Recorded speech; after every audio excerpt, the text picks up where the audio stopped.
Viernes 8 de mayo de 2020. Amigos y amigas, muy buenos días. Gracias por seguir con nosotros en Telediario. Arrancamos esta nueva jornada, cierre de semana, revisando los titulares.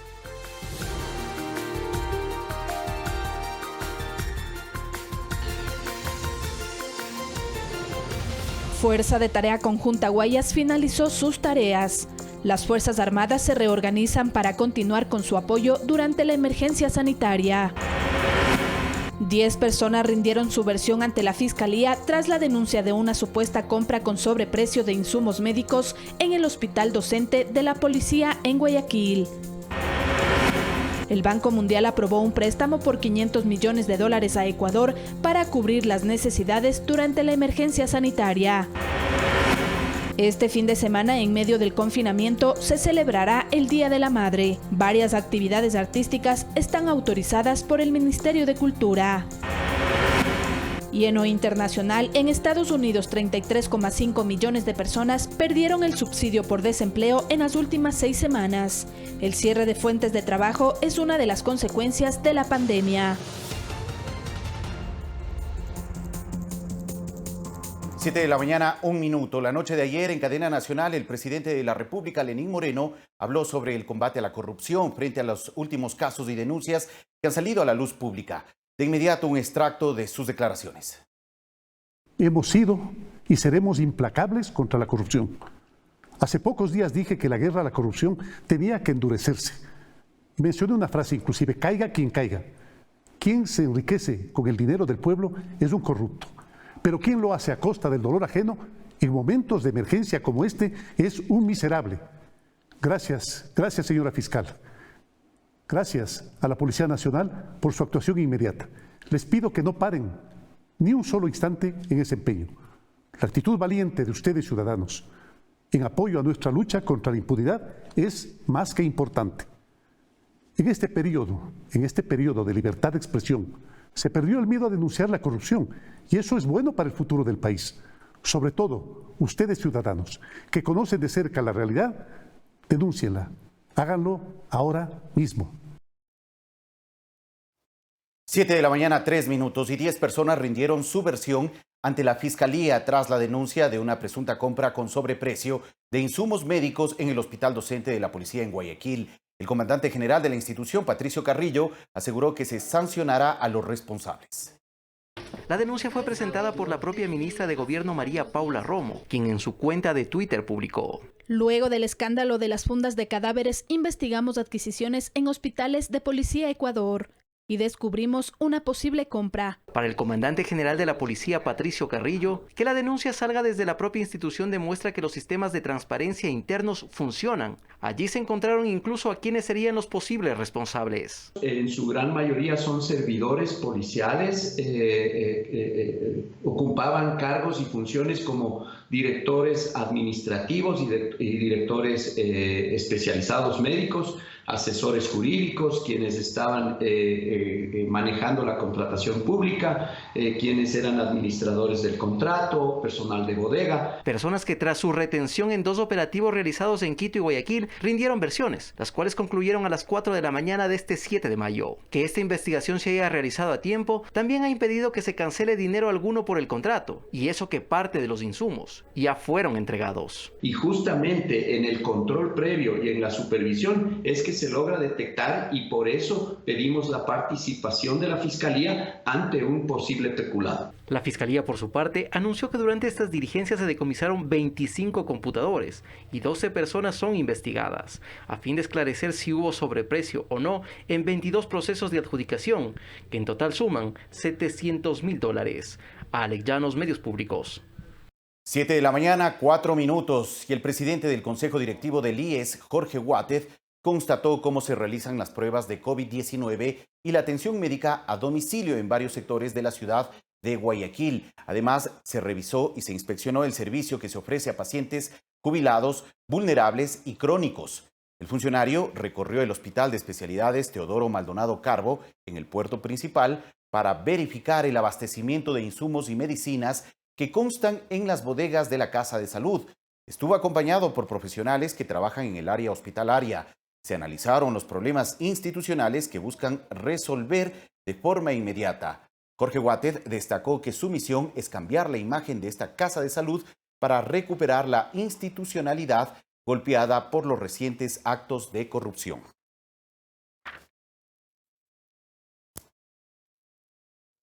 7 de la mañana, 5 minutos. 79 millones de dólares en contrataciones efectuaron 573 entidades gubernamentales en lo que va de la emergencia sanitaria por el COVID-19.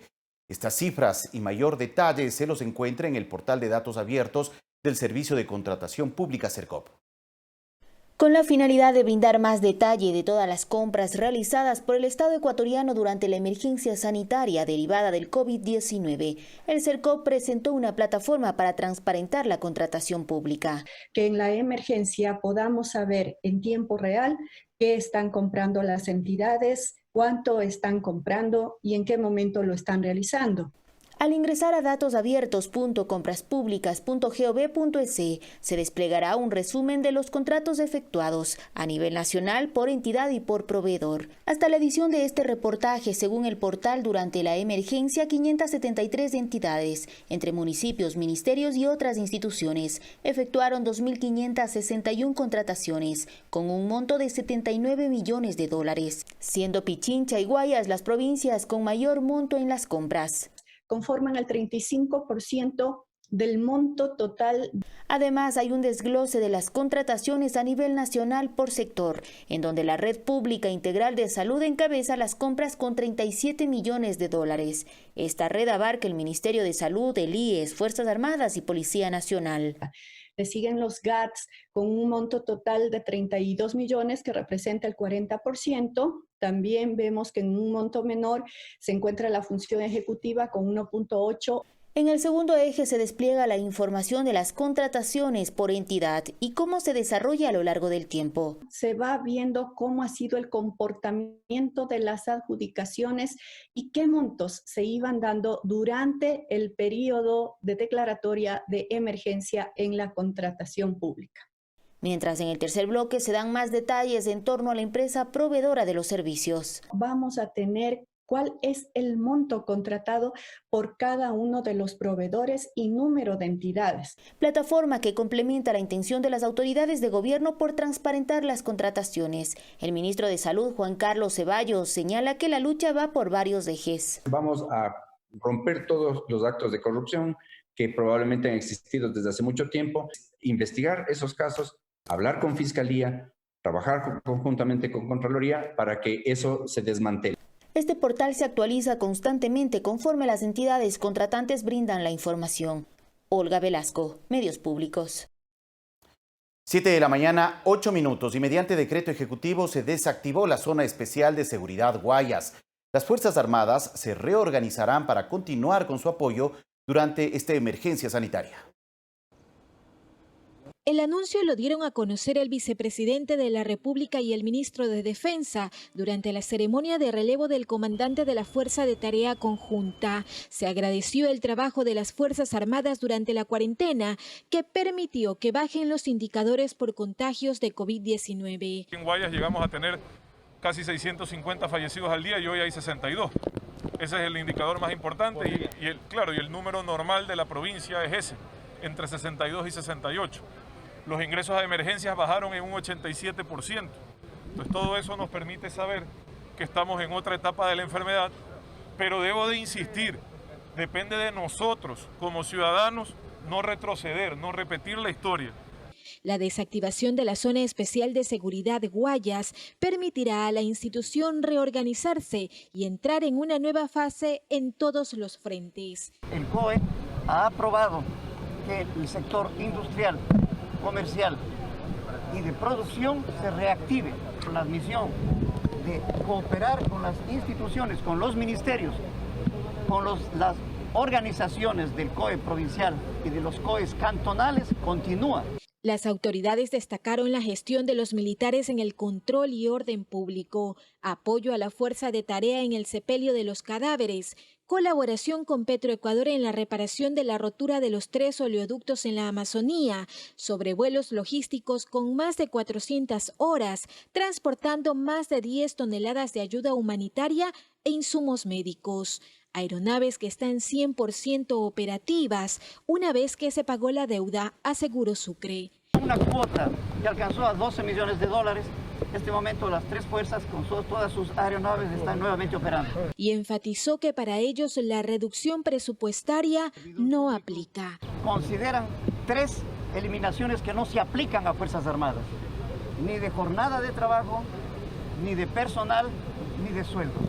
Se mantiene tal cual, porque evidentemente el gobierno, el presidente de la República, como se ha manifestado en el COE y se ha manifestado especialmente en el COSEPE, no se puede reducir la jornada del trabajo. Se reducirá para quienes tienen 8 horas. Fuerzas Armadas no tienen 8 horas, no tienen feriados, no tienen horas extras. Cuando decimos 24/7 es real. Sobre las recientes denuncias de los actos de corrupción durante la emergencia, el segundo mandatario acotó que la corrupción es un problema nacional. La gran diferencia es que nosotros no la vamos a tapar. El que ha cometido un acto de corrupción responde ante la ley. No vamos a defender a ningún, disculpe, miserable que quiera peor abusar de esta situación para enriquecerse. Los recursos son escasos, estamos viendo una crisis económica compleja. No hay espacio para ese tipo de comportamientos, ni ahora ni nunca. Gracias a Dios nosotros tomamos la decisión de que todas las compras en emergencia sean públicas, en línea y en vivo. Vamos a revisar todo y quien ha cometido un acto de corrupción tenga la seguridad que va a responder ante la ley. Mariuxi Buenaño, Medios Públicos. 7 de la mañana, 12 minutos. Les contamos que 25 casos confirmados de COVID-19 se registran en 3 de las 11 nacionalidades indígenas de la Amazonía. Hasta el momento se reportan 4 personas fallecidas. Preocupa la probable expansión del virus en el territorio Secoya, donde habitan 700 personas. Estas son imágenes de la nacionalidad indígena amazónica Siecopay, asentada en la provincia de Sucumbíos y cuyo territorio se extiende hasta la frontera entre Ecuador y Perú, donde existe preocupación porque se reportan casos de COVID-19 confirmados después de que el Ministerio de Salud efectuó 50 pruebas. Así lo confirma el vicepresidente de una de las comunidades, Lucas Guay. Llegaron ahí para hacer pruebas con pruebas rápidos, con PCR, ya está confirmado 15 personas con COVID-19. Es mejor también aislarnos, pero también utilizar nuestro conocimiento ancestral. 2 ancianos de esta nacionalidad fallecieron el pasado mes de abril, por lo que las alertas se encendieron. Vale la pena decir que no se ha podido confirmar que sea por coronavirus, pero los síntomas que ellos presentaron, como fiebre y temas respiratorios, sugieren que podría deberse al mismo caso, más aún cuando uno de los que dio positivo es uno de los familiares de uno de los fallecidos.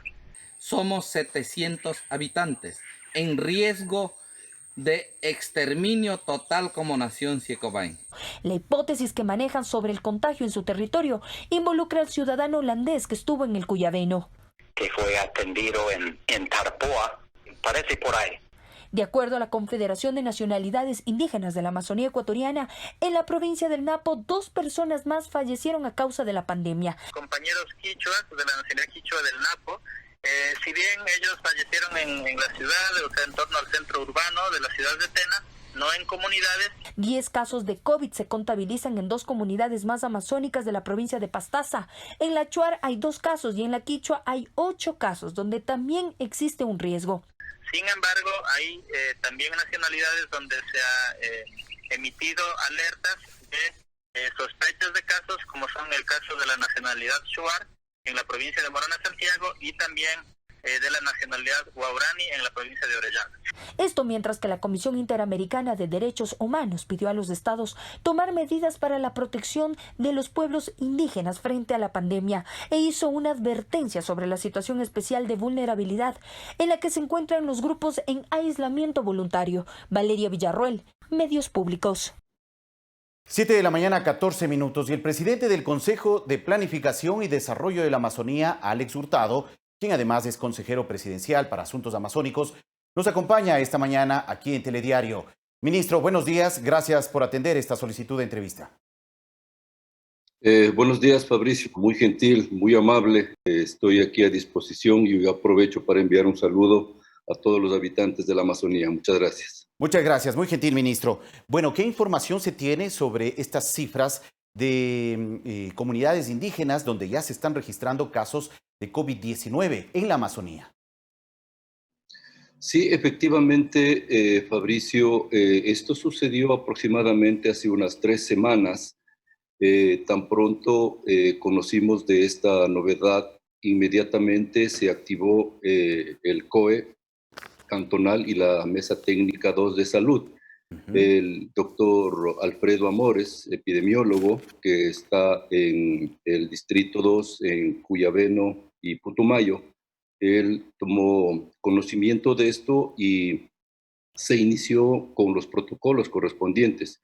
Efectivamente, había este nerviosismo y preocupación por el fallecimiento de una persona mayor, de un adulto mayor de una edad de unos 70 años, y la confirmación del fallecimiento que no era efectivamente por COVID, sino por una neumonía. Ajá. Pero, sin embargo, esto encendió las alertas, las alarmas, y inmediatamente el MSP procedió con los protocolos correspondientes.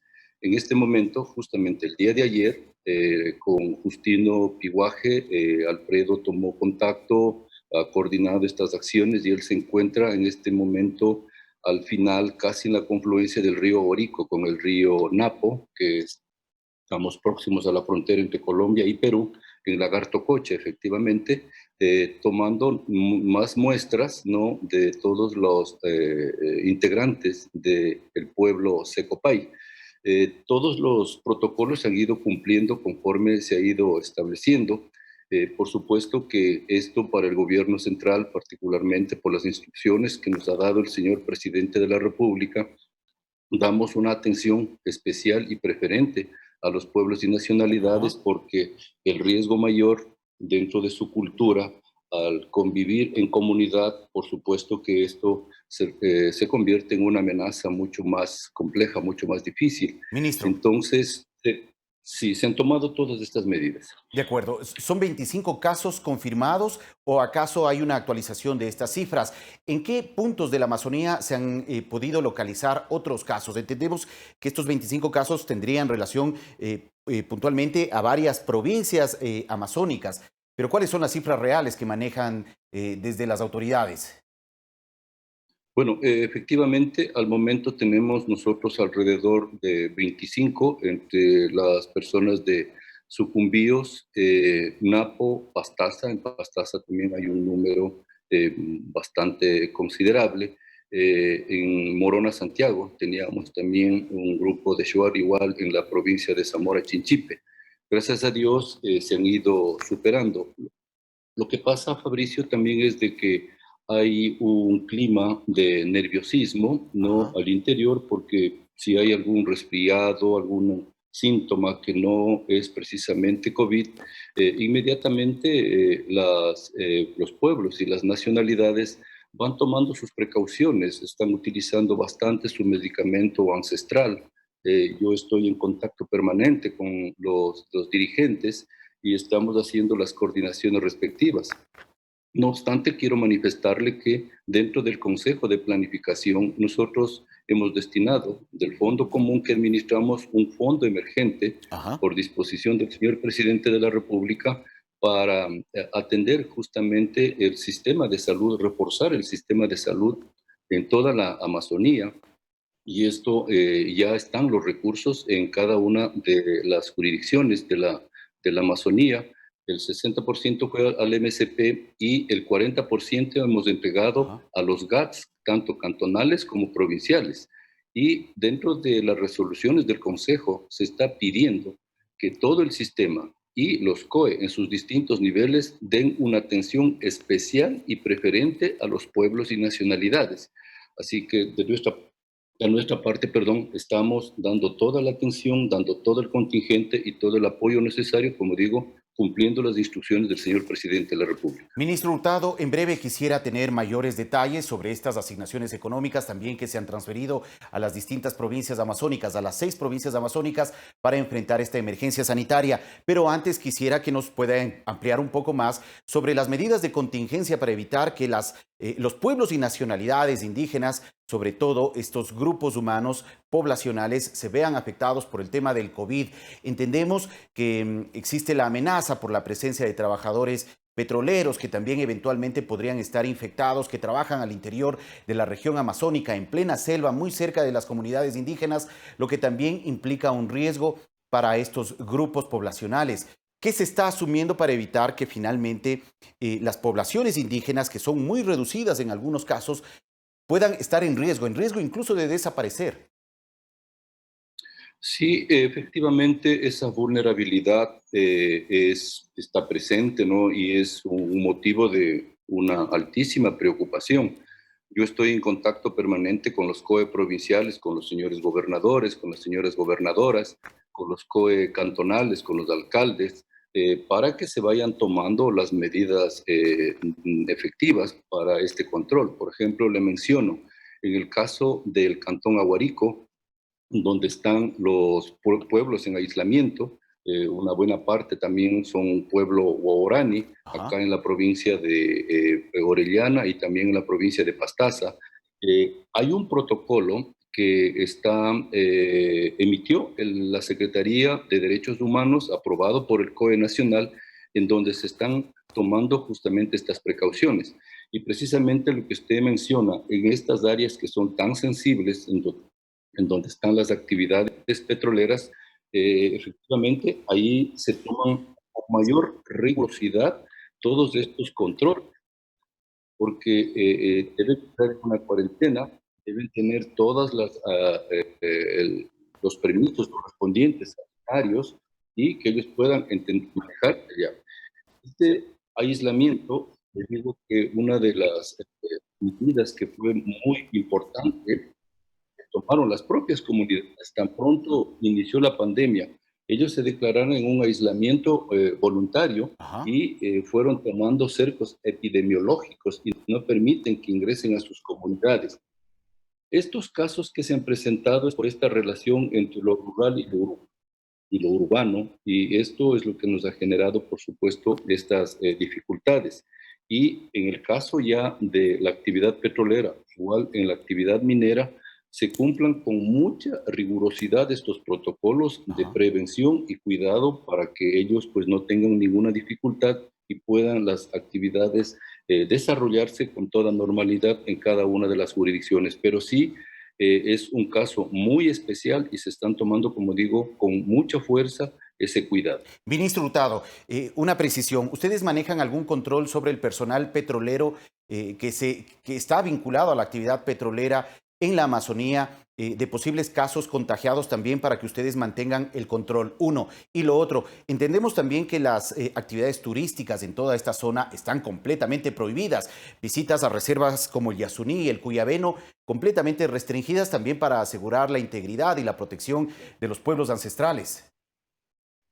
Sí, efectivamente. Allá, como le mencionaba, en el caso de Aguarico, en el caso de Orellana, están ejerciendo ahí un cerco epidemiológico muy riguroso. Le comento incluso que como resultado del derrame petrolero que se tuvo el 7 de abril del mes pasado, tuvimos asimismo muchas dificultades y problemas muy complejos que se fueron dando. Pero inmediatamente las intervenciones de remediación para atender con estos contingentes han sido muy oportunos. El caso de los petroleros, de los mineros, van cumpliendo estándares no solamente de exigencias dentro de la legislación ecuatoriana, sino a nivel internacional, porque ellos también obedecen a sus pares, a sus filiales, y tienen que cumplir con todas estas normativas. Entonces, ahí le digo, por ventaja, hay una articulación, una coordinación con los COE, con el Ministerio de Salud Pública, que se vayan tomando en cuenta cada una de estas acciones. De acuerdo. Por ejemplo, en el caso de las operaciones en Orellana, en Lago Agrio, cuando recién inició este tema de la pandemia, una de las acciones que tomó Petroamazonas, por ejemplo, fue de extender las jornadas, ¿no?, de los trabajadores. Lo propio sucedió también acá en la parte sur, ¿no? Con los mineros, ¿no? Para que no haya este cambio de jornada como estaba previsto. De acuerdo. Y todo eso hoy se está tomando muy en cuenta para que en esta nueva actividad, en este proceso, en esta etapa de distanciamiento, tiene que cumplirse precisamente con todas estas exigencias y estas rigurosidades, como digo, porque hay la norma que está establecida y los controles que están efectivamente cumpliéndose. Muchas gracias, ministro Hurtado. Solamente para terminar, en una respuesta muy puntual, ¿cuántos recursos económicos se han asignado a las provincias amazónicas para atender la emergencia sanitaria?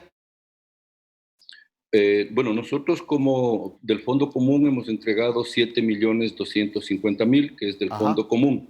Pero del otro fondo, del Fondo de Desarrollo Sostenible, que son el 4% que se destina de la explotación petrolera y van directamente a los GATS, en el mes de febrero se asignaron alrededor de $35 millones, en marzo alrededor de $16 millones, y para este mes tenemos, para el mes de mayo, tenemos el mes de abril tenemos aproximadamente $25 millones, y de ahí se les ha dado todo. Están oxigenados esos presupuestos y pueden ir atendiendo también desde los distintos GATS para ir cumpliendo, como digo, todas estas acciones y estas emergencias por las que estamos atravesando. Gracias, ministro Hurtado, por la información compartida.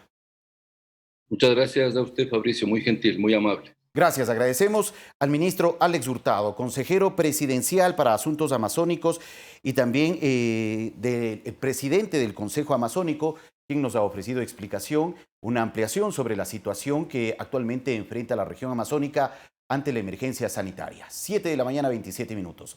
Vamos a una pausa, la primera pausa, regresamos enseguida.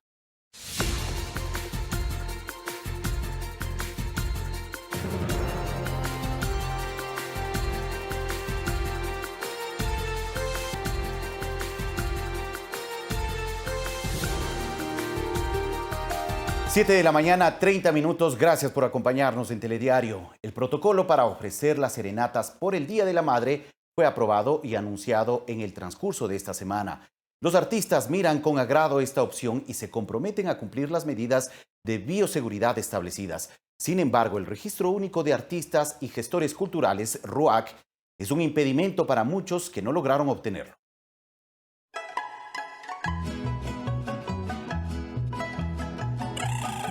Según el Ministerio de Cultura, en el Registro Único de Artistas y Gestores Culturales están inscritas unas 10.000 personas. Es un gremio que debió suspender actividades por la emergencia sanitaria a causa del COVID-19 y las expresiones de su efecto se notan en la mayoría de ellos, asegura uno de los coordinadores del gremio de mariachis de Quito. Llevamos serenatas a clientes día a día y de eso vivimos. Muchos de los compañeros no somos afiliados al seguro. Pero al mismo tiempo expresan su complacencia por permitirles dar un respiro a su difícil situación durante los días sábado y domingo próximos, entre las 9 y 20 horas, a propósito de la celebración del Día de la Madre. Gracias al COE Nacional, gracias por aceptar nuestras peticiones. Y que se preparan conforme al protocolo establecido, aseguran. Es decir, presentarán el Registro Único de Artistas y Gestores Culturales. Para el traslado portarán un salvoconducto con los nombres, apellidos, cédula de identidad de los integrantes. Detallarán el recorrido, el número de paradas para cada día y el contacto y más detalles de los destinatarios del servicio artístico contratado. Responde no solamente a esta necesidad de este sector de trabajadores de la cultura que necesitan de alguna manera generar algún tipo de ingreso.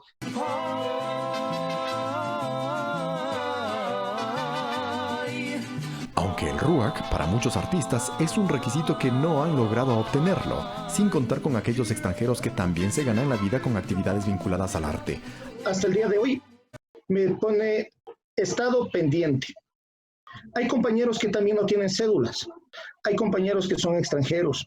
Por lo menos de un 40% de músicos, por lo menos del gremio de mariachis, que estamos preocupados con esa inquietud, con esa novedad.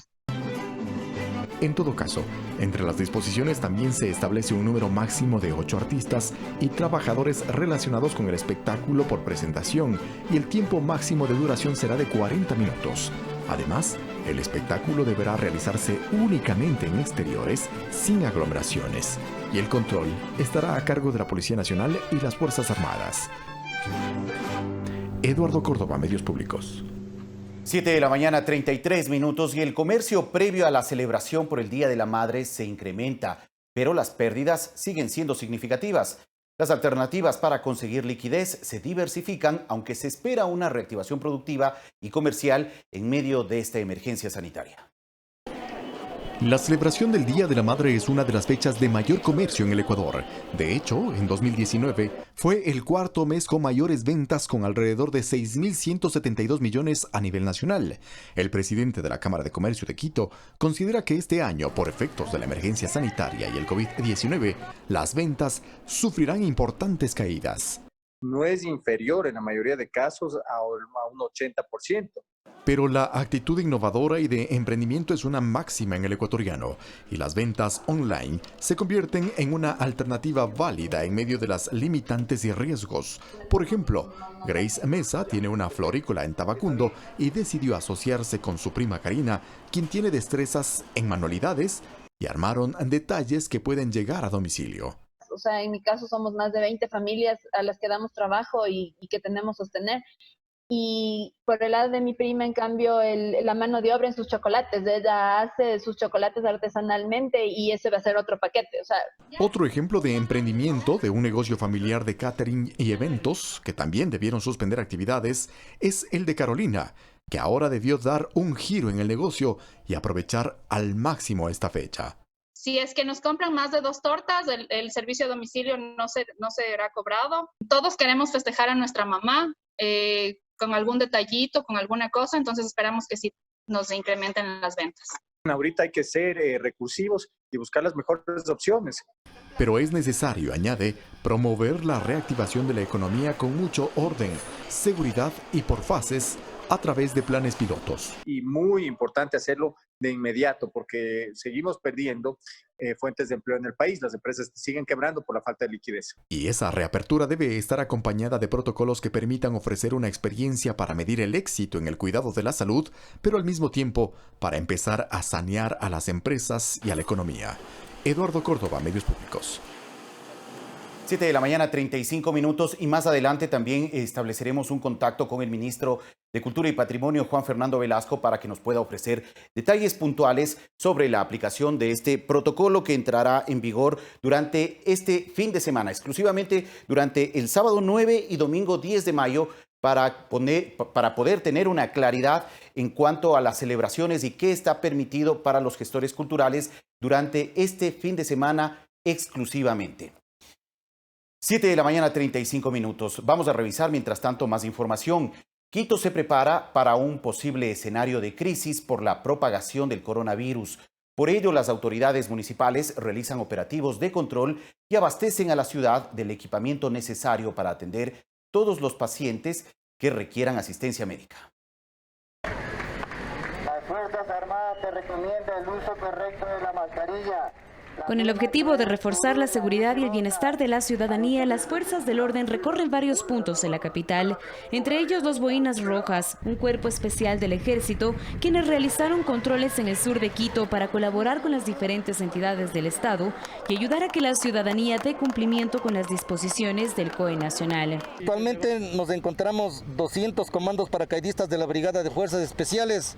Se encuentran 50 ya operando en el sector norte de la ciudad de Quito y 150 que nos vamos a emplear en el sector sur-centro. Parte de brindar la seguridad de las diferentes entidades del Estado, vamos a realizar operaciones de control de armas y explosivos. A partir de las 14 horas, los soldados estarán distribuidos en varios puntos de Quito para evitar que la gente salga luego del inicio del toque de queda. Estamos empleados dentro de lo que es el perímetro urbano y los exteriores de los ingresos de la ciudad de Quito.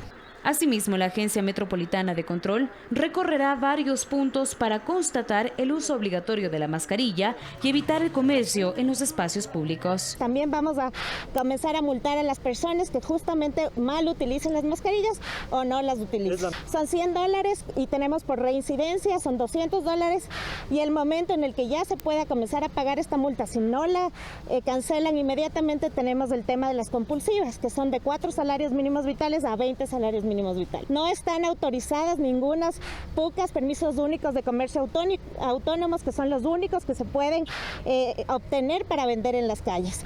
Varios ciudadanos están de acuerdo con este tipo de controles para resguardar su seguridad y la de sus vecinos. Me parece bastante adecuado la labor que están haciendo, en realidad, porque eso primero impide que la delincuencia siga fructificando aquí en el sector y realmente es una ayuda también para los moradores de aquí. Yo pienso que está muy bien y poner de parte de toda la ciudadanía para eliminar este virus que tenemos por el momento, ¿no? Por su parte, autoridades del Cabildo ya preparan el escenario para una posible crisis en el sistema de salud de la capital y han empleado la adquisición de varios contenedores para el manejo correcto de cadáveres y han creado un centro hospitalario temporal en el Centro de Convenciones Quito para atender a pacientes con COVID-19. Enfermedades moderadas respiratorias y algunas que se puedan complicar también con asistencia ventilatoria, con gases, con oxígeno, con islas de enfermería, con espacios que se requiere para exámenes, laboratorios, etcétera. Estamos preparados para la recolección de los cuerpos, para la identificación de los cuerpos, para darles una cristiana sepultura, para trabajar con los protocolos y las normas de vehículos refrigerados, sin trabas, sin trámites. Este es un mensaje para la comunidad quiteña, de que no solamente tenemos la capacidad de recibirles en todos nuestros sistemas de unidades operativas, centros de salud, subcentros de barrio, médicos de barrio, atención primaria de salud, sino que vamos mucho más allá de eso, vamos anticipándonos a lo que pudiera suceder. Así es como Quito se prepara con operativos de seguridad, con prevención ciudadana y con equipamiento adecuado para dar frente al coronavirus y que la situación en la capital de los ecuatorianos se mantenga bajo control. Carla Arcentales, Medios Públicos. 7 de la mañana, 39 minutos. Y en Guayaquil, el COE cantonal decidió que el semáforo en rojo se mantendrá hasta el 24 de mayo. Sin embargo, algunas industrias podrán retomar sus actividades. Como estaba previsto, este jueves se reunió el COE cantonal de Guayaquil para evaluar el muestreo que se hizo en la ciudad. Tras los resultados, se decidió que el puerto principal se mantendrá en rojo hasta el 24 de mayo. Que nos mantenemos en semáforo en rojo hasta el 24 de mayo. Eso es irreversible. Según el muestreo, el 33% de los ciudadanos se han contagiado. La alcaldesa aseguró que la decisión no implica que el 25 se cambiará el color del semáforo, sino que serán 2 muestreos más hasta esa fecha. Con fichas técnicas. ¿Por qué? La principal razón es porque en esta muestra no están las personas contagiadas en los primeros 6 días. Pese al semáforo en rojo, se decidió dar paso al reinicio de actividades de algunas industrias, siempre que cumplan ciertos parámetros. Tienen que encargarse del transporte de sus personal, tienen que encargarse de las pruebas de COVID de su personal, tienen que encargarse de los trajes de seguridad de su personal y tienen que encargarse del tratamiento de las personas contagiadas de su personal. La alcaldesa recordó a la ciudadanía que el problema no se ha superado y hay que estar atentos para que no se dé una segunda ola de contagios. Luis Alfredo Zúñiga, Medios Públicos. 7 de la mañana, 41 minutos. Y en la cadena nacional de la noche de ayer, el presidente Moreno hizo un llamado a los alcaldes del país para que tomen decisiones en cuanto a la reactivación económica en sus jurisdicciones. Escuchemos lo que dijo el jefe de Estado la noche de ayer. Hoy tenemos que enfrentar otro gran desafío: cuidar el empleo y la productividad. Por eso hago un llamado a los 221 alcaldes del país: abran la economía, ábranla con responsabilidad. No podemos cerrar los ojos frente a la realidad. Señores alcaldes, tomen decisiones. No pueden permitir que la economía funcione clandestina e informalmente. Eso es irresponsable con respecto al futuro del país. Debemos empezar la etapa de reactivación sin descuidar la salud. Aprendamos de los países desarrollados que lo están haciendo. No perdamos el tren de la historia. 7 de la mañana, 42 minutos. Estamos tratando de contactarnos en este momento con el ministro Juan Fernando Velasco para poder tener en breve una entrevista y tener mayores detalles sobre el protocolo para el trabajo de los gestores culturales durante este fin de semana. Esperamos que luego de la pausa ya poder establecer el contacto vía videoconferencia para tener detalles sobre esta decisión tomada por el COE Nacional. Regresamos en breve luego de la pausa.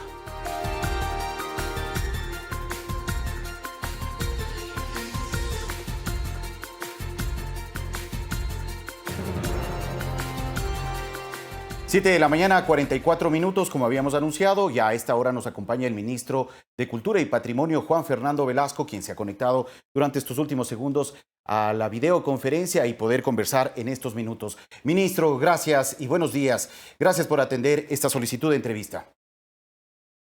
Gracias a ti, Fabricio. Un saludo a la gente que nos ve. Muchas gracias, ministro. Bueno, quisiéramos que puntualmente podamos aclarar y recordar a la ciudadanía, sobre todo el grupo de artistas y gestores culturales, para que puedan realizar ciertas actividades para festejar el Día de la Madre durante y exclusivamente este fin de semana por decisión del COE Nacional. ¿Qué es lo que se ha decidido, ministro, puntualmente?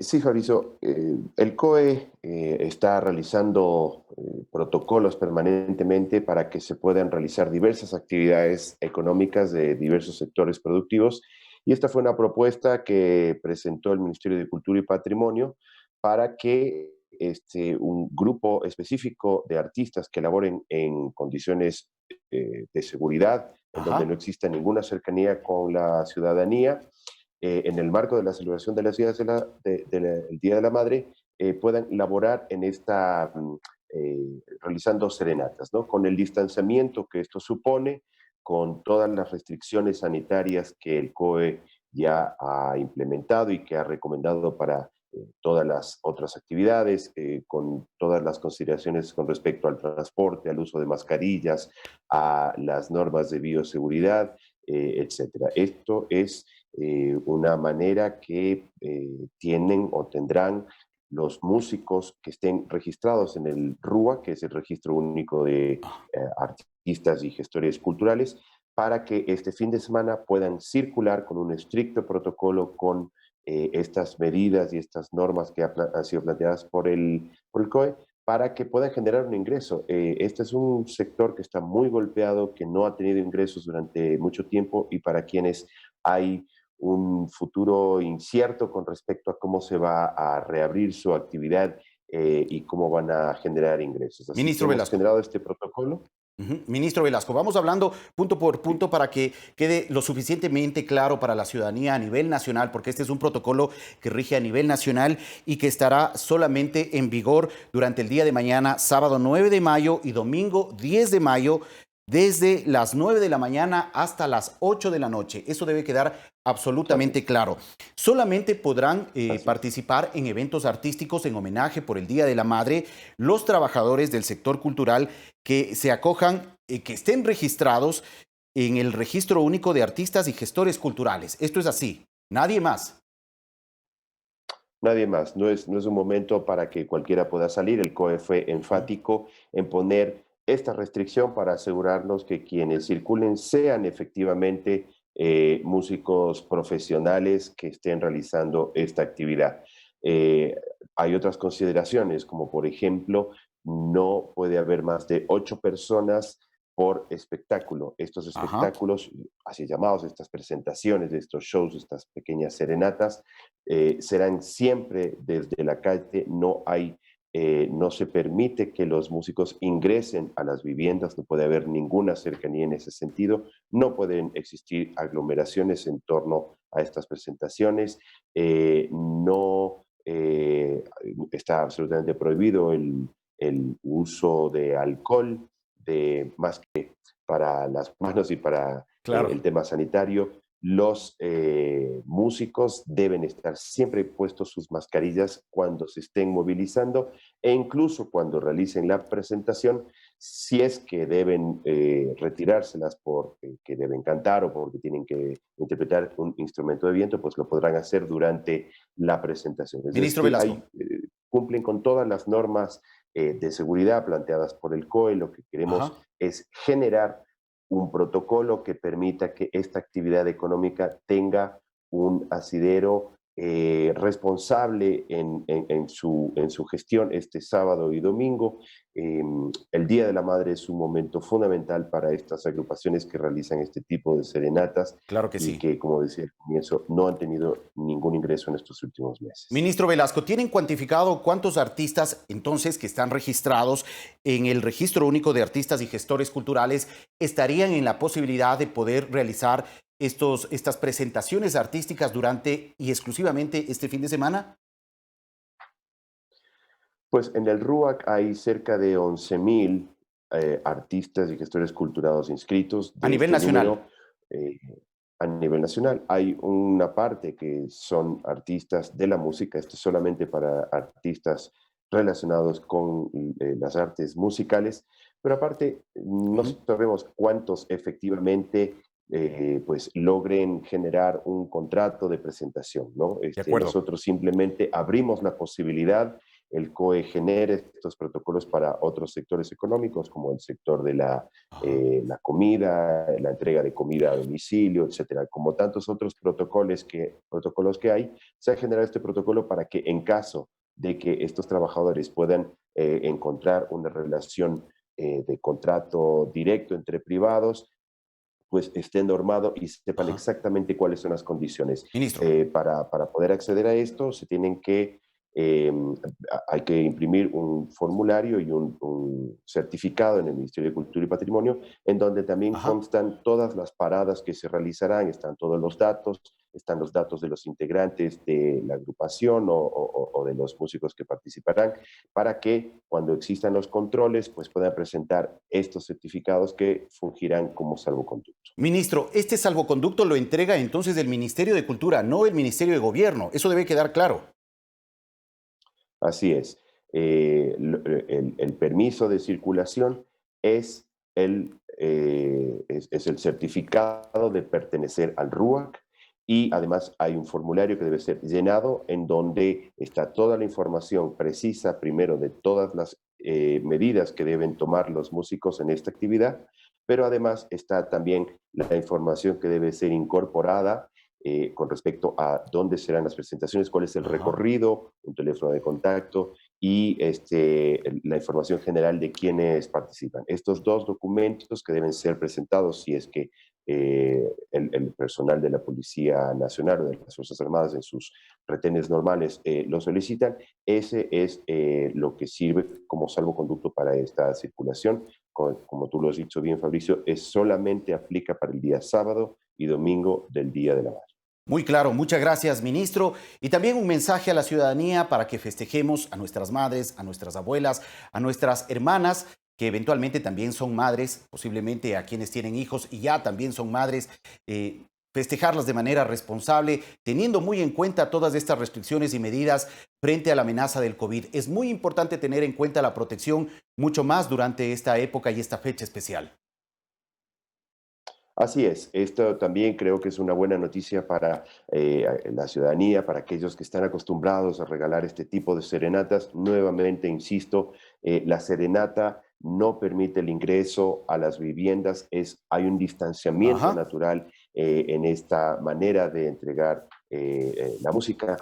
Recordemos esta imagen de antaño de los músicos en la calle y quien recibe la serenata en el balcón de la casa, en la ventana de la casa, en donde hay una gran distancia. No supone ningún riesgo para quien recibe esta serenata, ni implica el contacto entre los músicos y quienes reciben la serenata. Así que ojalá sea recibido con la responsabilidad que requieren este tipo de medidas. Como ya lo dijo el presidente, hay que empezar a abrir de manera responsable, pero hay que empezar a abrir las oportunidades para los sectores productivos. Y además este es un proyecto piloto del éxito, de la disciplina, de los buenos resultados de este proyecto. Seguramente podremos seguir emitiendo salvoconductos para otro tipo de actividades artísticas y culturales. Muchas gracias, ministro, por la información compartida. Agradecemos esta explicación y esta ampliación de información relacionada al salvoconducto exclusivo y también a las disposiciones puntuales que regirán exclusivamente y estrictamente durante este fin de semana para ciertas actividades artísticas para la celebración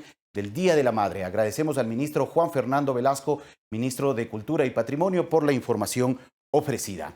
7 de la mañana, 54 minutos, y el oleoducto de crudos pesados, OCP, reinició sus operaciones después de casi un mes de reconstrucción, tras sufrir una rotura provocada por el hundimiento de tierra en el sector de San Rafael, en el límite de las provincias de Napo y Sucumbíos.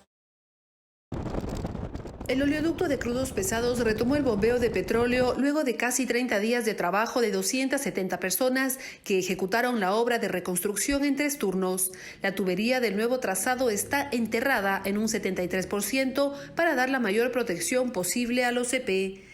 Esto representó un reto adicional, ya que tuvimos varios retos con el tema del terreno, porque es un terreno muy complicado. OCP informó que tiene almacenados 1.2 millones de barriles de crudo, lo cual permitirá realizar exportaciones a partir del 11 de mayo. Los precios del petróleo a escala mundial registraron alzas y el barril del WTI de referencia para Ecuador se ubicó en $26. Este es el aporte que de alguna forma se puede hacer para en estos momentos difíciles para que el país pueda tener esos ingresos tan necesarios. La remediación ambiental continuará en las zonas afectadas. No solo es importante terminar la reparación del oleoducto, también es importante pues el tema ambiental, la remediación que estamos realizando en las áreas afectadas, y estar así que nosotros continuaremos con todos los trabajos. Actualmente mantenemos a nuestras 3 empresas remediadoras trabajando a tiempo completo. Esto mientras Petroamazonas realiza trabajos de mantenimiento en 13 bloques petroleros para tener en óptimas condiciones las instalaciones cuando se reanude el bombeo del sistema de oleoducto transecuatoriano SOTE, que transporta el crudo que produce la petrolera estatal. Verónica Rivadeneira, Medios Públicos. Bueno, y hay muchas instituciones que durante esta emergencia sanitaria no han parado sus servicios y que han tenido que adaptarse a esta nueva realidad. Una de ellas es el Registro de la Propiedad aquí en Quito, entidad que desde el pasado 16 de abril ofrece a la ciudadanía el servicio de inscripciones en línea. Para hablar brevemente sobre esta labor y servicio que se está cumpliendo, nos acompaña el doctor Martín Enríquez, registrador de la propiedad, para ofrecernos más información. Buenos días, doctor. Gracias por acompañarnos. Coméntenos, ¿en qué consiste este servicio en línea que está ofreciendo el Registro de la Propiedad? Buenos días. Buenos días. Primero un saludo fraterno a toda la ciudadanía en estas épocas de pandemia que estamos viviendo. Sí, efectivamente, el Registro de la Propiedad a partir del 16 de abril abrió sus servicios en línea para temas de inscripciones de todo tipo, acto y contrato que deben inscribirse en el Registro de la Propiedad. Esto quiere decir que se pueden inscribir compraventas, hipotecas, constituciones de fideicomisos, excedentes de áreas, donaciones, posesiones efectivas, cualquier tipo de acto o trámite que amerite una inscripción en el Registro de la Propiedad. Este trámite ya no necesariamente se lo hace presencialmente debido a las condiciones que estamos enfrentando. Entonces es muy importante que la ciudadanía, quienes viven en la ciudad de Quito, tengan en cuenta que este servicio sigue vigente a través de este portal que ustedes han abierto, este portal de servicios que está disponible y que entiendo se extenderá desde el 16 de marzo por 60 días desde esa fecha. A ver, el tema de la prórroga del plazo que usted está mencionando son en los certificados de gravámenes, en la emisión de certificados de gravámenes. El Registro de la Propiedad, más o menos alrededor de 1 año y medio atrás, ya está emitiendo los certificados de gravámenes en línea. Es por eso que nosotros, debido a esta emergencia sanitaria, hemos prorrogado la extensión del plazo de vigencia de los certificados de gravámenes a 60 días adicionales a partir del 17 de marzo durante el tiempo que dure la emergencia. De acuerdo. Con respecto a las inscripciones de las escrituras, los usuarios tienen que ingresar a la página web del registro, que es www.registrodelapropiedad.quito.gov.es, y ahí dirigirse al link de inscripciones en línea, en el cual se va a desplegar todos los requisitos en los cuales el usuario tiene que cumplir para ingresar las escrituras y escanearlas para enviarnos en el registro. Adicionalmente, se ha habilitado el link de chat en línea en el cual funcionarios de Servicios Ciudadanos les atienden y les asesoran y va el acompañamiento de todo el proceso del trámite de inscripción de dichas escrituras. De acuerdo, muchas gracias, doctor Enríquez, por la información. Muy importante también que los capitalinos tengan en cuenta que sigue en marcha estos servicios y este trabajo del registro de la propiedad en la ciudad de Quito para que quienes deban cumplir con ciertos trámites lo hagan ahora a través de este portal de servicios que pone a disposición el registro de la propiedad de la ciudad. Gracias, doctor.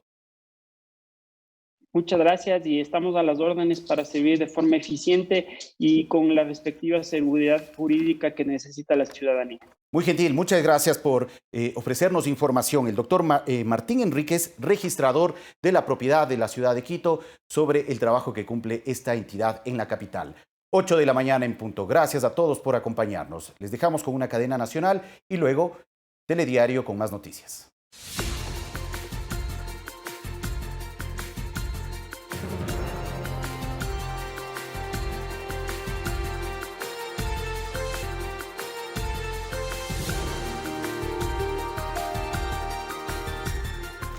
De la mañana con 3 minutos, amigos, qué gusto estar con ustedes en Telediario para repasar la información más importante del país y del mundo. Empezamos con los temas más relevantes.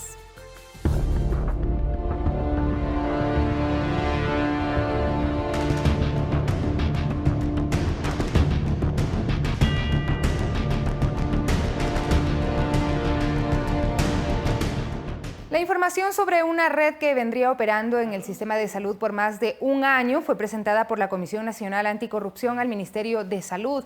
La misma presuntamente opera con 11 proveedores en los que se incluye a la empresa Silvestri, involucrada en la compra de fundas para el traslado de cadáveres con sobreprecio. Las denuncias de presuntos actos de corrupción en la compra de insumos médicos durante esta crisis sanitaria es algo que lamentablemente no llama la atención de los integrantes de la Comisión Nacional Anticorrupción, quienes aseguran que las alertas, ellos las denunciaron hace más de un año. Desde mayo del 2019 hasta marzo del 2020, aleatoriamente hemos cogido 23 contratos. Y lo encontrado en esos 23 contratos es aún más revelador, pues los mismos habrían favorecido a tan solo 11 proveedores, entre los que está incluida la empresa señalada e investigada en la compra de las fundas para el traslado de cadáveres con sobreprecio. Esa empresa Silverti, por ejemplo, que estuvo en el caso de los Eidos con este acto dramático y de infamia para el país, pues también tuvo en el Teodoro Maldonado un contrato irregular por $1.950.000. En esta rueda de prensa virtual estuvo presente el ministro de Salud Juan Carlos Ceballos, quien aseguró que el tema se volverá personal al momento de ser investigado. Yo no tengo ataduras políticas ni ideológicas. Si alguien tiene que caer, no importa quién sea. Que eso ha demostrado en las acciones que ya se han tomado ante cualquier indicio de abuso de los recursos públicos durante esta emergencia. Particularmente le digo lo del Hospital Eugenio Espejo. Hubo una denuncia y el ex gerente fue removido como respuesta a esa denuncia. El informe de la comisión será remitido de manera física y electrónica al ministro para que de inmediato se continúen con las investigaciones y las respectivas acciones. Alex Llanos, Medios Públicos. Y 10 personas rindieron su versión ante la Fiscalía tras la denuncia de una presunta compra con sobreprecio de insumos médicos en el Hospital Docente de la Policía en Guayaquil. El comandante general de la institución, Patricio Carrillo, aseguró que se sancionará a los responsables. La denuncia fue presentada por la propia ministra de Gobierno María Paula Romo, quien en su cuenta de Twitter publicó: luego del escándalo de las fundas de cadáveres, investigamos adquisiciones en hospitales de Policía Ecuador y descubrimos una posible compra. Para el comandante general de la policía, Patricio Carrillo, que la denuncia salga desde la propia institución demuestra que los sistemas de transparencia internos funcionan. Allí se encontraron incluso a quienes serían los posibles responsables. En su gran mayoría son servidores policiales, ocupaban cargos y funciones como directores administrativos y directores especializados médicos. asesores jurídicos, quienes estaban manejando la contratación pública, quienes eran administradores del contrato, personal de bodega. Personas que tras su retención en 2 operativos realizados en Quito y Guayaquil rindieron versiones, las cuales concluyeron a las 4 de la mañana de este 7 de mayo. Que esta investigación se haya realizado a tiempo también ha impedido que se cancele dinero alguno por el contrato, y eso que parte de los insumos ya fueron entregados. Y justamente en el control previo y en la supervisión es que se logra detectar, y por eso pedimos la participación de la Fiscalía ante un posible peculado. La Fiscalía, por su parte, anunció que durante estas diligencias se decomisaron 25 computadores y 12 personas son investigadas, a fin de esclarecer si hubo sobreprecio o no en 22 procesos de adjudicación, que en total suman $700.000. Alex Llanos, Medios Públicos. Y mediante un oficio dirigido al presidente de la República, Lenín Moreno, la Fiscalía General del Estado dio a conocer su preocupación por la injerencia de la Secretaría Anticorrupción en competencias del Ministerio Fiscal ante las recientes denuncias de casos irregulares en procesos de contratación pública.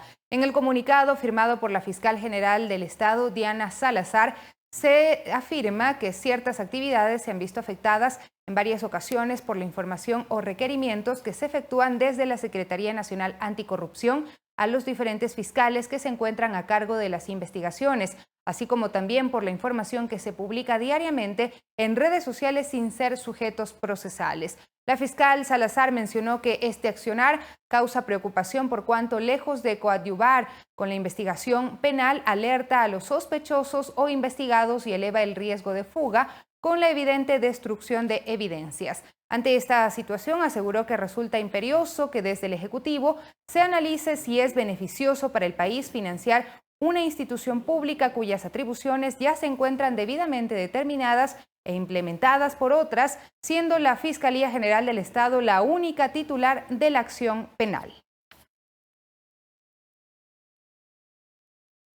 Y la directora del Servicio de Gestión de Riesgos, Alexandra Ocles, desmintió la información presentada en el portal de noticias Primicias, donde se denuncia un presunto sobreprecio en la adquisición de 7.000 kits alimenticios en la institución a su cargo. La funcionaria aclaró que estos productos, que en total son 18, cumplen con estándares internacionales y son los que siempre se entregan ante cualquier emergencia, pues cuentan con las características calóricas y nutricionales que garantizan el alimento de una familia de 5 personas por 15 días. Según Ocles, el portal no toma en cuenta los costos en los procesos de estibaje y embalaje, ni tampoco del recipiente contenedor. De todas maneras, afirmó estar abierta a cualquier investigación de los organismos de control.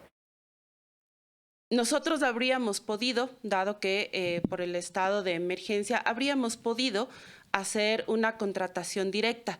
Sin embargo, hicimos el estudio de mercado respectivo, hicimos además el seguimiento y la presentación de 2 ofertas y escogimos la más barata. Cubre el embalaje, el estibaje y el transporte. El transporte que está direccionado a las distintas coordinaciones zonales donde están nuestros kits, por un lado. Y por otro lado, ese kit está listo para entregar a las familias que están necesitadas o que se han visto afectadas por un evento peligroso.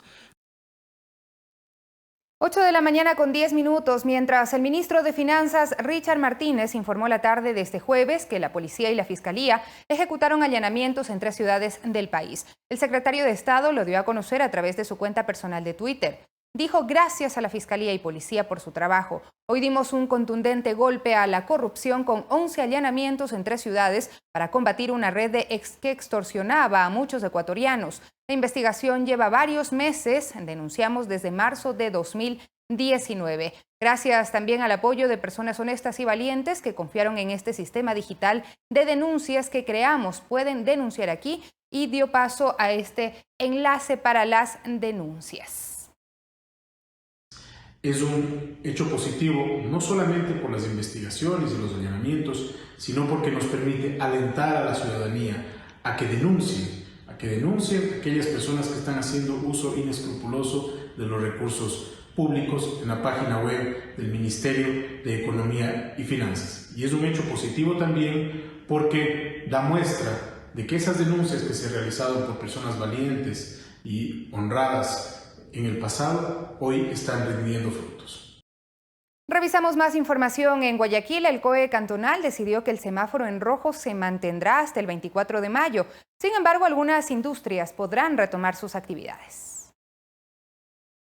Como estaba previsto, este jueves se reunió el COE cantonal de Guayaquil para evaluar el muestreo que se hizo en la ciudad. Tras los resultados, se decidió que el puerto principal se mantendrá en rojo hasta el 24 de mayo. Que nos mantenemos en semáforo en rojo hasta el 24 de mayo. Eso es irreversible. Según el muestreo, el 33% de los ciudadanos se han contagiado. La alcaldesa aseguró que la decisión no implica que el 25 se cambiará el color del semáforo, sino que serán 2 muestreos más hasta esa fecha. Con fichas técnicas. ¿Por qué? La principal razón es porque en esta muestra no están las personas contagiadas en los primeros 6 días. Pese al semáforo en rojo, se decidió dar paso al reinicio de actividades de algunas industrias, siempre que cumplan ciertos parámetros. Tienen que encargarse del transporte de sus personal. Tienen que encargarse de las pruebas de COVID de su personal. Tienen que encargarse de los trajes de seguridad de su personal. Y tienen que encargarse del tratamiento de las personas contagiadas de su personal. La alcaldesa recordó a la ciudadanía que el problema no se ha superado y hay que estar atentos para que no se dé una segunda ola de contagios. Luis Alfredo Zúñiga, Medios Públicos. ¿Qué pasa en Quito? Pues se prepara para una posible escenario de crisis por la propagación del coronavirus. Por ello, las autoridades municipales realizan operativos de control y abastecen a la ciudad del equipamiento necesario para atender a todos los pacientes que requieran asistencia médica. Las Fuerzas Armadas te recomiendan el uso correcto de la mascarilla. Con el objetivo de reforzar la seguridad y el bienestar de la ciudadanía, las fuerzas del orden recorren varios puntos en la capital, entre ellos 2 boinas rojas, un cuerpo especial del ejército, quienes realizaron controles en el sur de Quito para colaborar con las diferentes entidades del Estado y ayudar a que la ciudadanía dé cumplimiento con las disposiciones del COE nacional. Actualmente nos encontramos 200 comandos paracaidistas de la Brigada de Fuerzas Especiales. Se encuentran 50 ya operando en el sector norte de la ciudad de Quito y 150 que nos vamos a emplear en el sector sur-centro. Parte de brindar la seguridad de las diferentes entidades del Estado, vamos a realizar operaciones de control de armas y explosivos. A partir de las 14 horas, los soldados estarán distribuidos en varios puntos de Quito para evitar que la gente salga luego del inicio del toque de queda. Estamos empleados dentro de lo que es el perímetro urbano y los exteriores de los ingresos de la ciudad de Quito. Asimismo, la Agencia Metropolitana de Control recorrerá varios puntos para constatar el uso obligatorio de la mascarilla y evitar el comercio en los espacios públicos. También vamos a comenzar a multar a las personas que justamente mal utilicen las mascarillas o no las utilicen. Son $100 y tenemos por reincidencia, son $200 y el momento en el que ya se pueda comenzar a pagar esta multa, si no la cancelan inmediatamente, tenemos el tema de las compulsivas, que son de 4 salarios mínimos vitales a 20 salarios mínimos vitales. No están autorizadas ningunas PUCAs, permisos únicos de comercio autónomos, que son los únicos que se pueden obtener para vender en las calles. Varios ciudadanos están de acuerdo con este tipo de controles para resguardar su seguridad y la de sus vecinos. Me parece bastante adecuado la labor que están haciendo, en realidad, porque eso primero impide que la delincuencia siga fructificando aquí en el sector y realmente es una ayuda también para los moradores de aquí. Yo pienso que está muy bien y poner de parte de toda la ciudadanía para eliminar este virus que tenemos por el momento, ¿no? Por su parte, autoridades del Cabildo ya preparan el escenario para una posible crisis en el sistema de salud de la capital y han empleado la adquisición de varios contenedores para el manejo correcto de cadáveres y han creado un centro hospitalario temporal en el Centro de Convenciones Quito para atender a pacientes con COVID-19. Enfermedades moderadas respiratorias y algunas que se puedan complicar también con asistencia ventilatoria, con gases, con oxígeno, con islas de enfermería, con espacios que se requiere para exámenes, laboratorios, etcétera. Estamos preparados para la recolección de los cuerpos, para la identificación de los cuerpos, para darles una cristiana sepultura, para trabajar con los protocolos y las normas de vehículos refrigerados, sin trabas, sin trámites. Este es un mensaje para la comunidad quiteña de que no solamente tenemos la capacidad de recibirles en todos nuestros sistemas de unidades operativas, centros de salud, subcentros de barrio, médicos de barrio, atención primaria de salud, sino que vamos mucho más allá de eso, vamos anticipándonos a lo que pudiera suceder. Así es como Quito se prepara con operativos de seguridad, con prevención ciudadana y con equipamiento adecuado para dar frente al coronavirus y que la situación en la capital de los ecuatorianos se mantenga bajo control. Carla Arcentales, Medios Públicos. 8 de la mañana con 17 minutos. Veamos la situación nacional por el COVID-19. De acuerdo al corte de este jueves 7 de mayo, existen 30.298 casos confirmados, 1.654 personas fallecidas, además 34.505 casos descartados, 3.433 pacientes recuperados, 2.937 pacientes que fueron dados de alta hospitalaria y 6.735 casos con alta epidemiológica. En total se han tomado 83.218 muestras para COVID-19 entre PCR y pruebas rápidas. Las provincias con los más altos índices de personas contagiadas son Guayas con 12.577 casos y 726 fallecidos. Pichincha tiene 1.956 casos y 93 fallecidos. Manabí tiene 1.263 casos y 219 muertos. La provincia de Los Ríos tiene 1.049 casos y 59 fallecidos.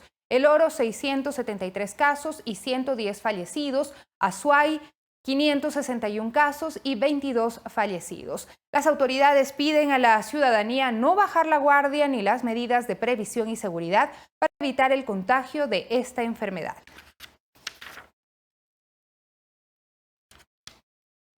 La mañana de ayer en Quito se reportó la muerte de una mujer adulta mayor en un centro comercial del sur de la capital. La señora hacía fila para ingresar al lugar y de pronto cayó al piso. La policía o los policías de una UPC del sector actuaron inmediatamente activando los protocolos correspondientes. Al lugar llegó el personal del ECU 911, agentes de criminalística y personal especializado del municipio capitalino. Mediante un comunicado, representantes del centro comercial lamentaron lo sucedido y extendieron una muestra de pesar a los familiares de la fallecida. También en Guayaquil, una persona murió en los exteriores de un centro comercial del sur de la urbe. La información se conoció a través de las redes sociales. Autoridades investigan si estos hechos tienen relación con la pandemia.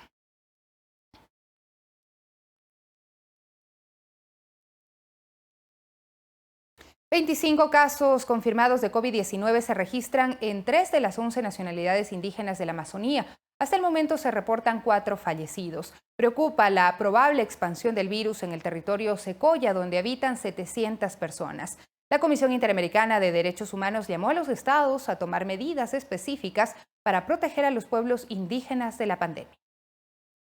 Estas son imágenes de la nacionalidad indígena amazónica Siecopay, asentada en la provincia de Sucumbíos y cuyo territorio se extiende hasta la frontera entre Ecuador y Perú, donde existe preocupación porque se reportan casos de COVID-19 confirmados después de que el Ministerio de Salud efectuó 50 pruebas. Así lo confirma el vicepresidente de una de las comunidades, Lucas Guay.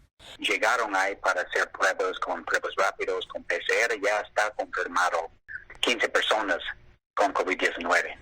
Es mejor también aislarnos, pero también utilizar nuestro conocimiento ancestral.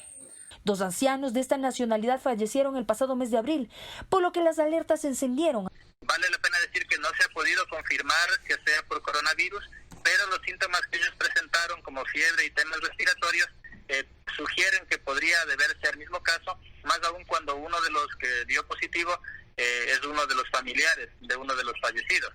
Somos 700 habitantes en riesgo de exterminio total como nación Siecopay. La hipótesis que manejan sobre el contagio en su territorio involucra al ciudadano holandés que estuvo en el Cuyabeno. Que fue atendido en Tarpoa, parece por ahí. De acuerdo a la Confederación de Nacionalidades Indígenas de la Amazonía Ecuatoriana, en la provincia del Napo, 2 personas más fallecieron a causa de la pandemia. Compañeros quichuas de la nacionalidad quichua del Napo, si bien ellos fallecieron en la ciudad, o sea, en torno al centro urbano de la ciudad de Tena, no en comunidades. 10 casos de COVID se contabilizan en 2 comunidades más amazónicas de la provincia de Pastaza. En la Chuar hay 2 casos y en la Quichua hay 8 casos, donde también existe un riesgo. Sin embargo, hay también nacionalidades donde se ha emitido alertas de sospechas de casos, como son el caso de la nacionalidad Shuar en la provincia de Morona, Santiago, y también de la nacionalidad Guaurani en la provincia de Orellana. Esto mientras que la Comisión Interamericana de Derechos Humanos pidió a los estados tomar medidas para la protección de los pueblos indígenas frente a la pandemia e hizo una advertencia sobre la situación especial de vulnerabilidad en la que se encuentran los grupos en aislamiento voluntario. Valeria Villarroel, Medios Públicos.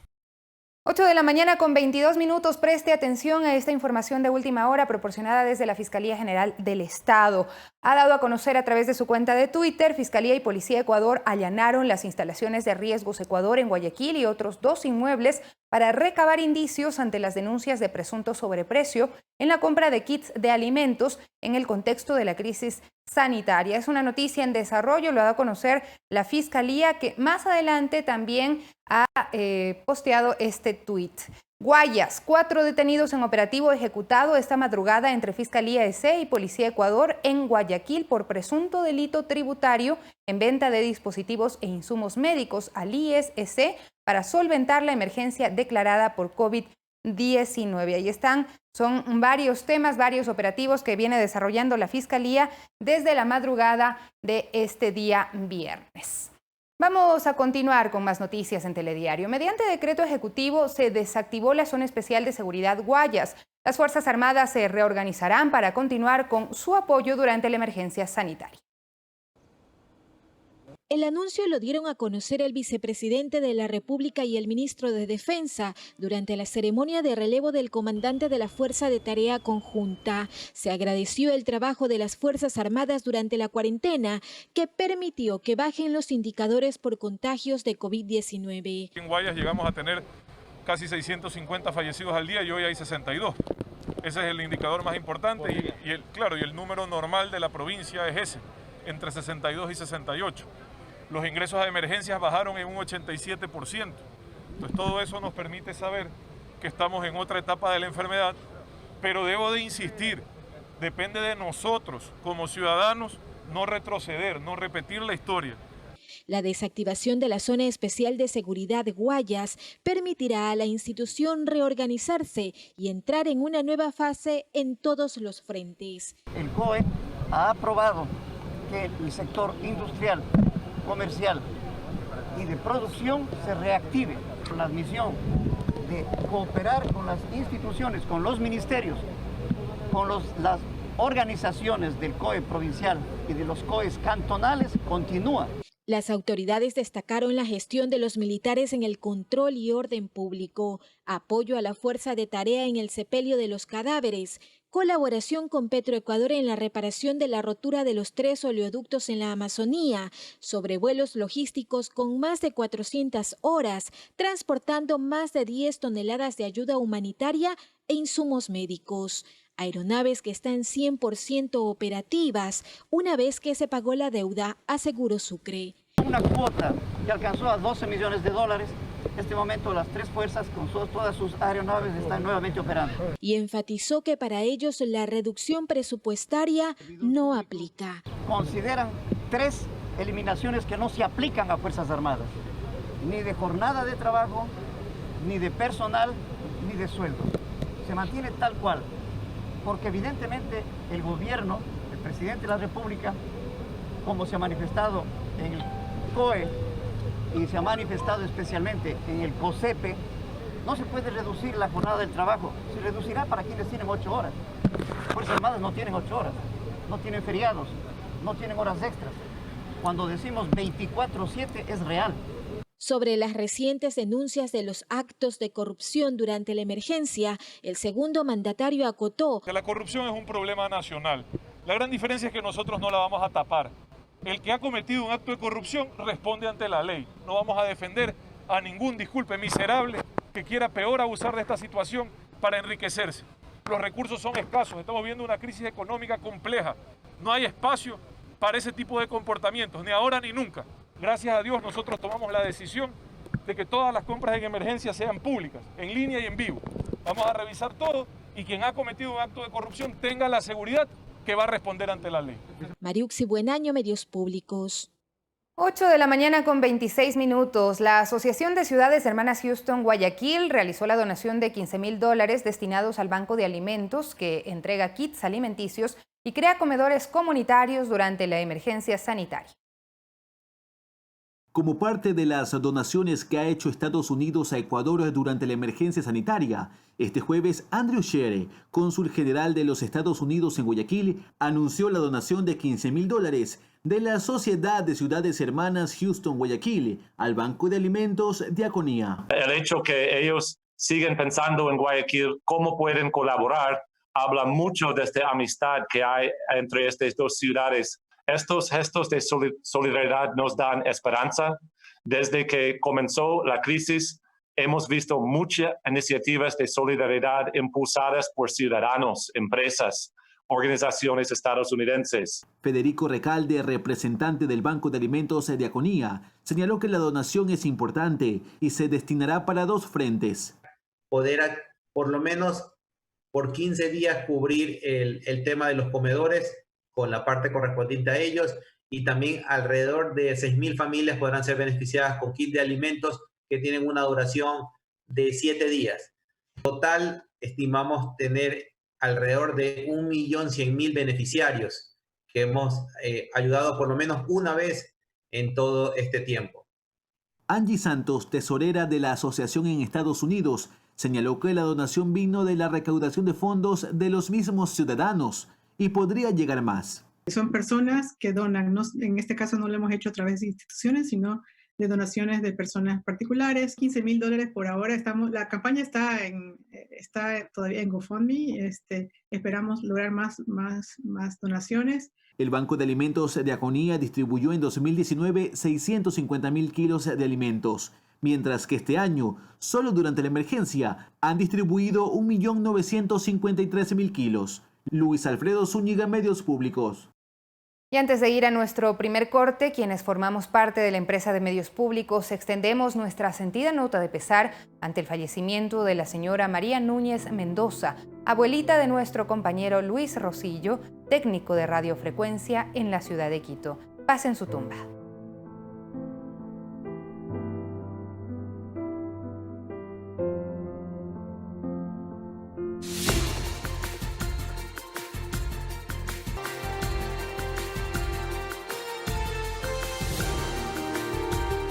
Volvemos. El oleoducto de crudos pesados reinició sus operaciones después de casi un mes de reconstrucción, tras sufrir una rotura provocada por el hundimiento de tierra en el sector de San Rafael, ubicado en el límite de las provincias de Napo y Sucumbíos. Según las autoridades, las exportaciones se reanudarán el 11 de mayo. El oleoducto de crudos pesados retomó el bombeo de petróleo luego de casi 30 días de trabajo de 270 personas que ejecutaron la obra de reconstrucción en 3 turnos. La tubería del nuevo trazado está enterrada en un 73% para dar la mayor protección posible al OCP. Esto representó un reto adicional, ya que tuvimos varios retos con el tema del terreno, porque es un terreno muy complicado. OCP informó que tiene almacenados 1.2 millones de barriles de crudo, lo cual permitirá realizar exportaciones a partir del 11 de mayo. Los precios del petróleo a escala mundial registraron alzas y el barril del WTI de referencia para Ecuador se ubicó en $26. Este es el aporte que de alguna forma se puede hacer para en estos momentos difíciles para que el país pueda tener esos ingresos tan necesarios. La remediación ambiental continuará en las zonas afectadas. No solo es importante terminar la reparación del oleoducto, también es importante pues el tema ambiental, la remediación que estamos realizando en las áreas afectadas, y estar así que nosotros continuaremos con todos los trabajos. Actualmente mantenemos a nuestras 3 empresas remediadoras trabajando a tiempo completo. Esto mientras Petroamazonas realiza trabajos de mantenimiento en 13 bloques petroleros para tener en óptimas condiciones las instalaciones cuando se reanude el bombeo del sistema de oleoducto transecuatoriano SOTE, que transporta el crudo que produce la petrolera estatal. Verónica Rivadeneira, Medios Públicos. Y el presidente de la Asociación de Bancos del Ecuador, Julio José Prado, en entrevista para Telediario, afirmó que existe liquidez en la banca privada y desmintió los rumores de una salida masiva de dineros durante el mes de abril, ante la crisis generada por la pandemia del coronavirus. Anunció la apertura de créditos para pequeñas y medianas empresas. El sistema bancario ecuatoriano cuenta con un nivel de liquidez entre los más altos de América Latina. Así lo afirmó Julio José Prado, presidente de la Asociación de Bancos del Ecuador, ante rumores a los que calificó de malintencionados de un supuesto deterioro de liquidez en la banca privada. Tenemos el indicador de liquidez de los más altos que tenemos en América Latina, que hoy por hoy está en el 27%. Tenemos alrededor de unos 10.000 millones de dólares 100% líquidos para poder respaldar todas las operaciones de dinero. También descartó retiros de dineros masivos por parte de usuarios de la banca privada. Rumores, creo yo, además malintencionados y con una clara motivación política seguramente también, de hacerle daño a la dolarización, de hacerle daño también al sistema financiero. En el mes de marzo salieron 700 millones de dólares del sistema, que sobre todo se dio por retiros importantes que se hizo de parte de la banca pública, del IES y demás, de algunas inversiones y operaciones del sistema financiero, y eso hizo bajar los depósitos en 700 millones. ¿Qué pasó en abril? En abril no salieron esa misma cantidad, han salido 100 millones de dólares del sistema bancario, que representa solamente el 0,3% del total de los depósitos. Es decir, es una reducción de depósitos muy pequeña, lo cual demuestra que hay confianza en el sistema bancario. Prado además desmintió el incremento en la salida de divisas del país. ¿Cuánto fue la recaudación en el mes de abril? Fue 75 millones de dólares, que es una de las cifras más bajas que hemos registrado desde el año 2017.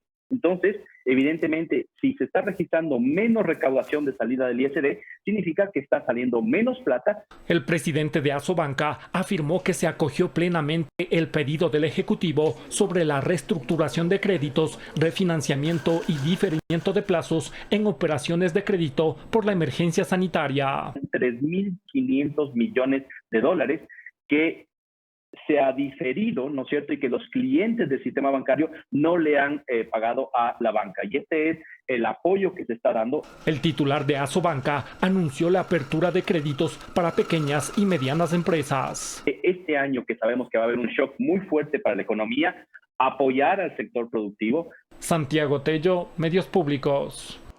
Y el directorio ejecutivo del Banco Mundial aprobó un préstamo de libre disponibilidad por $500 millones para cubrir las necesidades presupuestarias del país durante la emergencia sanitaria provocada por el COVID-19 y promover la recuperación económica. El préstamo aprobado es el segundo de una serie de 3 operaciones de financiamiento programático para políticas de desarrollo. El primer préstamo de esta serie se desembolsó en junio de 2019 y el contenido de esta operación se ha adaptado al contexto actual y a las necesidades que enfrenta el país como consecuencia de la pandemia.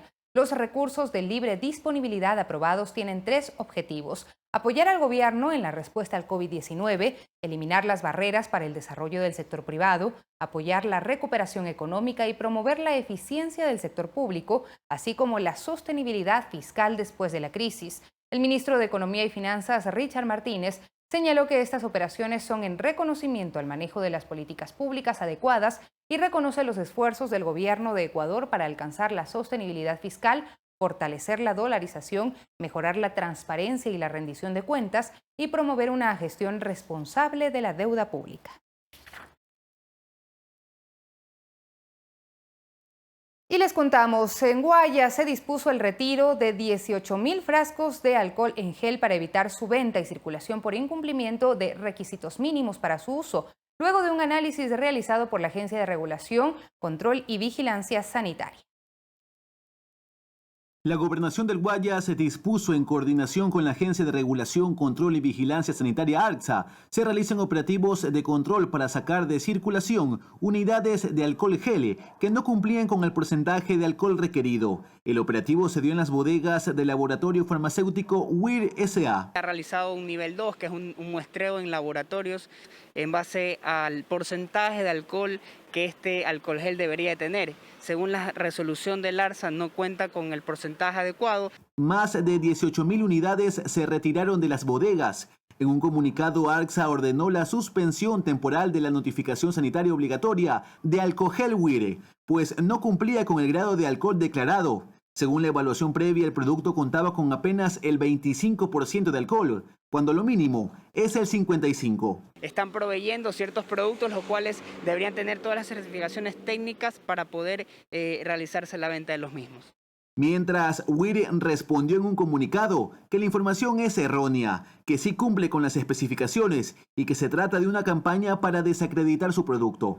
ARCSA dispuso el retiro inmediato del producto Alcogel Wire en todo el territorio nacional. Sin embargo, en redes sociales, la ciudadanía ha manifestado que aún se observan unidades en percha. Luis Alfredo Zúñiga, Medios Públicos. Vamos a una pausa en este momento y enseguida regresamos con ustedes con más noticias en Telediario.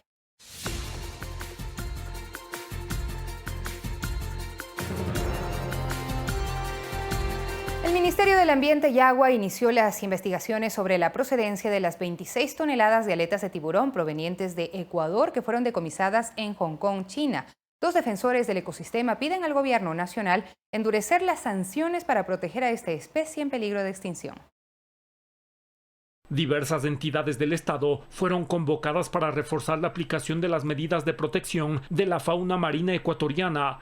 Esto ante la denuncia de la prensa internacional sobre la procedencia de 26 toneladas de aletas de tiburón provenientes de Ecuador que fueron decomisadas en China. Así lo señala un comunicado del Ministerio del Ambiente.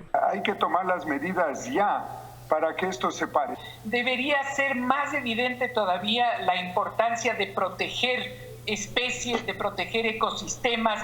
De acuerdo a información de la prensa internacional, las aletas decomisadas corresponde a más de 38,000 tiburones que habrían salido en enero desde Ecuador. La Fiscalía y la Cancillería ecuatoriana investigan este hecho. La información está ya en manos de la Fiscalía General.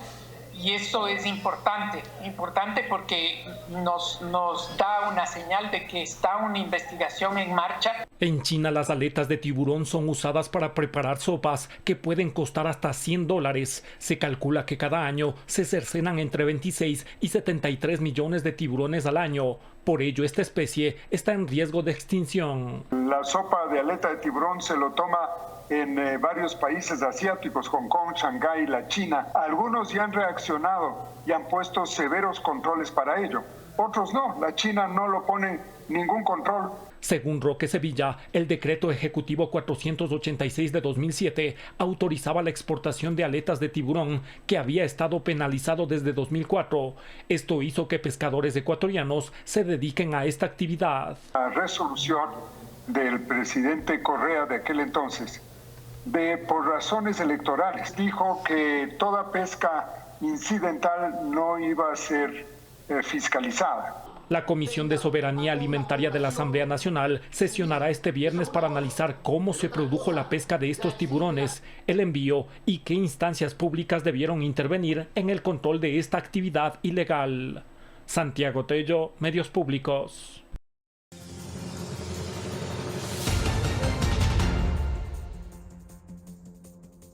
En Estados Unidos, 33.5 millones de personas pidieron el subsidio por desempleo en las últimas 6 semanas. El cierre de fuentes de trabajo es una de las consecuencias de la pandemia del coronavirus. El Departamento de Trabajo estadounidense informó este jueves que cerca del 22% de la fuerza laboral del país, es decir, 33.5 millones de personas, aplicaron para el subsidio por desempleo en las últimas 6 semanas. Antes de que el efecto de la pandemia se sintiera en la actividad económica en marzo, el promedio semanal de solicitudes de subsidio por desempleo se mantuvo por varios meses en los 700,000 trámites. Por el contrario, la semana pasada, 3.16 millones de personas iniciaron el trámite para recibir las prestaciones por desempleo y 3.84 millones lo hicieron la semana anterior. Después de registrar un índice del 4.4% en marzo, algunos analistas calculan que el desempleo en Estados Unidos pudo haber subido hasta el 16% en abril. El panorama laboral contrasta con la bonanza que durante varios meses y hasta febrero tuvo a Estados Unidos con un índice de desempleo de alrededor del 3.5%, el más bajo en medio siglo. Coralía Pérez, Medios Públicos. Y en la madrugada de este jueves al viernes se disfrutó de la última superluna del año, apodada como de las flores. Veamos las imágenes. Por cuarto año consecutivo, pero también por última vez en 2020, la luna llena tomó esta madrugada la forma de la superluna, ligeramente más grande y brillante de lo normal. Se llama Luna de las Flores, una expresión mexicana para referirse a la luna llena de mayo y que ha dejado imágenes espectaculares.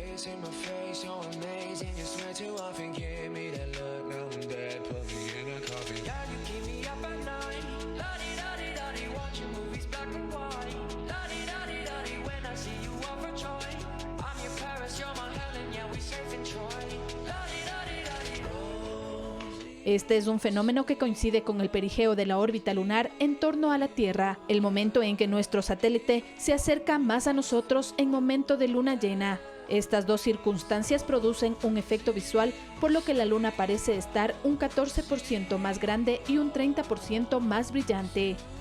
Este año además coincide con el descenso de la contaminación por el cese de actividades industriales en el planeta a causa de la pandemia del coronavirus. Fernanda de la Bastida, Medios Públicos.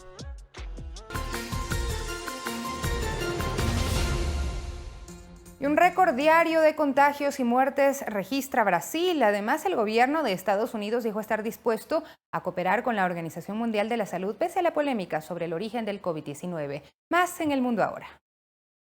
Brasil registró récords diarios de nuevos casos y muertes. Las nuevas infecciones llegaron a más de 10.000, al tiempo que más de 600 personas murieron en las últimas 24 horas. El ministro de Sanidad brasileño afirmó que las autoridades locales en las zonas afectadas deberán obligar a un aislamiento, medida a la que se opone el presidente Jair Bolsonaro. El jefe de la diplomacia de Estados Unidos, Mike Pompeo, se mostró abierto a la participación de su país en los esfuerzos de la Organización Mundial de la Salud contra la poliomielitis y otras enfermedades, a pesar de congelar sus fondos por el accionar ante la pandemia. Ese país ha sido el principal donante de la OMS, contribuyendo con más de $400 millones al año. El presidente de Estados Unidos, Donald Trump, ordenó exámenes diarios en la Casa Blanca después de que se conociera el contagio de uno de sus asistentes personales, a la vez que instó a una revisión de las directrices federales con diferencias para zonas rurales y urbanas de cara a la apertura de actividades en medio de la pandemia. En lugar de Batman y Spider-Man, el niño recoge a una enfermera como superheroína para jugar. Así se ve la nueva obra de arte de Banksy, que resume la gratitud de los británicos hacia el Servicio Nacional de Salud del país durante la emergencia sanitaria. Esta obra artística será subastada para recabar fondos para el sistema de salud de Reino Unido. Fernanda de la Bastida, Medios Públicos.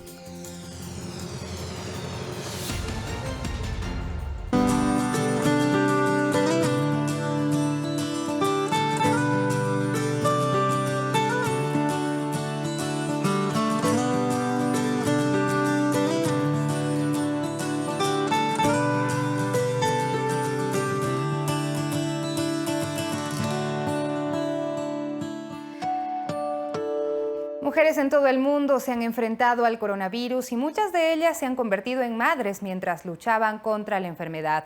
A continuación les presentamos las historias de madres que superaron el COVID-19 y pudieron encontrarse con sus recién nacidos. Convertirse en madre es sin duda un momento inolvidable en la vida de una mujer, pero hacerlo en medio de una pandemia es un acto aún más retador. Algunas debieron hacerlo en cuarentena, como le ocurrió a una madre chilena que solamente estuvo acompañada por su esposo al momento de recibir al pequeño Tomás. Ni abuelos, ni tíos, ni amigos pudieron acompañarla en este momento especial, y tampoco pueden hacerlo ahora, cuando la pareja se estrena como madre y padre. Estar obligado y un poco nosotros dos solos de resolver todos los problemas ha sido como un poco... Yo le veo la parte buena, creo que igual eso ha sido importante, nosotros nos unimos más. Pero existen casos aún más desafiantes, como el de Yanira en Estados Unidos, quien dio positivo para COVID-19 cuando se encontraba en el 8º mes de gestación. Su parto se realizó mientras ella estaba en coma. Debido a la naturaleza crítica de su neumonía, hubo que darle anestesia general, ponerla en coma inducido y con respirador, por lo que no estaba despierta cuando nació su bebé y no lo escuchó llorar ni tuvo la oportunidad de verlo luego de su nacimiento. Tras 11 días conectada a un respirador, la mujer logró vencer al virus y conoció por fin a su cuarto hijo, en medio de los aplausos de médicos y enfermeras que la atendieron. Una historia similar la vivió Mili, en Barcelona, quien se sometió a una cesárea a las 28 semanas de gestación tras ser inducida en coma por su grave estado de salud. Luego de un mes, cuando las pruebas dieron negativo al coronavirus, Mili pudo conocer a Aima y Ayla. Ellas son solo algunas madres que lograron vencer la pandemia para reencontrarse con su familia. Coralía Pérez, Medios Públicos. ¡Qué historias! Y más de 3 millones de mujeres en Ecuador son madres, según las cifras del Instituto Nacional de Estadísticas y Censos, INEC. Guayas es la provincia con mayor número de mamás. Fabiola Aucatoma tiene 34 años de edad. Ella es madre de 3 hijos. Nos cuenta que su jornada de trabajo diario inicia a las 5 de la mañana, pues luego de preparar el desayuno para su familia abre su negocio, una tienda. Tengo un espacio aquí en la tienda donde mis hijos, mientras yo trabajo, ellos están aquí hasta la hora que cierro. Explica que ahora toma mayor precaución en la atención que brinda para evitar contagiarse de COVID-19. Me pongo el overol, la mascarilla, los guantes, desinfectar las cosas y desinfectarme yo también a cada momento. Para Fabiola, el sacrificio diario entre el trabajo y el hogar vale la pena. Lo hace por sus hijos, el motor de su vida. Me dan mucha fuerza para seguir adelante. En estos momentos que estamos pasando tengo que cuidarles mucho y la salud de ellos es lo más importante para mí. Sin duda un esfuerzo que trae una recompensa. Me quiero mucho, me amo, nunca me voy a dejar de amar a ella. Es una parte de mi corazón y le quiero mucho. En el país, 3.083.917 mujeres entre 10 y 49 años de edad han tenido al menos un hijo nacido vivo a lo largo de su vida, según la Encuesta Nacional de Salud y Nutrición ENSANUD 2018. De esta cifra, el 18,6% de madres tienen entre 30 y 34 años de edad, seguido del 18,1% de madres que tienen de 35 a 39 años, y el 16,9% de madres son de 25 y 29 años. Guayas es la provincia con mayor número de madres, seguida de Pichincha y Manabí. Olga Velasco, Medios Públicos. Y por iniciativa de la Cámara de Comercio de Quito, este jueves se brindó una serenata y un merecido homenaje por el Día de las Madres a todas las mujeres que trabajan en el Servicio Integrado de Seguridad EQ 911. En un pequeño acto se reconoció su compromiso diario puesto a prueba en esta emergencia sanitaria.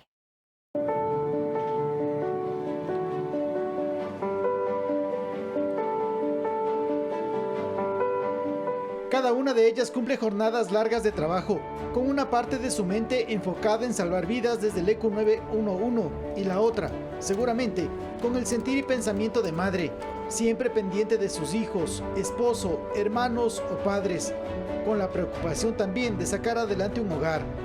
A cada una de ellas, este recuerdo fue entregado con toda la carga simbólica de un profundo gracias. Un trabajo que, al menos en esta emergencia sanitaria, pone a prueba su templanza, serenidad y paciencia, cualidades que ellas, como madres, tienen de sobra.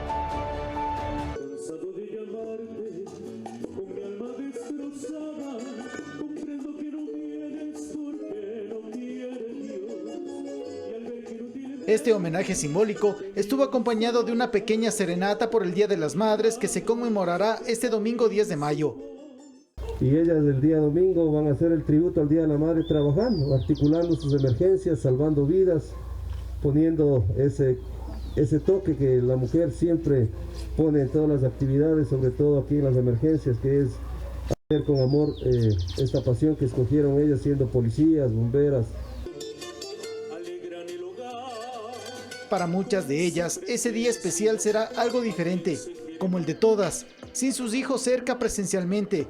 El aislamiento así lo dispone.